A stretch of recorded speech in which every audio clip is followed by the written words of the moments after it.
అప్పుడేంటి 0 down payment మీరు తీసుకెళ్ళిపోండి చాలు. వాడికి వచ్చేది 40,000 జీతం అయితే వాడికి ఉండే క్రెడిట్ కార్డు వాల్యూ ఎంత? 2 లక్షలు. అంటే సంపాదించే జీతం కంటే 5 రెట్లు వాడు ఖర్చు చేస్తాడు. ఖర్చు కాదమ్మా, వాడు సంకరాకిపోయాడు అన్నమాట. అప్పు కాదు, ఇంక వాడికి మనశ్శాంతి లేదు. ఎందుకు?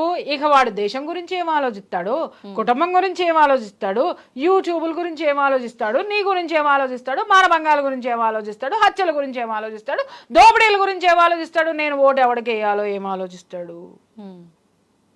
ప్రపంచం ఎవరు రాసుకున్నారు ఈ రాత? ప్రపంచం రాయలా, గ్లోబలైజేషన్ రాయలా, నీకు నువ్వు రాసుకున్నావు, నాకు నేను రాసుకున్నాను. ఎందుకంటే ఈజీ ఆన్ మనీ ఏముందా అనేది జనం వెతుకుతున్నారు. క్రెడిట్ కార్డులో ఒక 2 నెలలు ఎక్కడైనా ఉద్యోగం చేస్తే ఒక క్రెడిట్ కార్డు వచ్చేస్తుంది, అప్పు దొరికిపోయింది, ఏదైనా చేసేద్దాం మనం. ప్రతి ఒక్కళ్ళు అప్పులు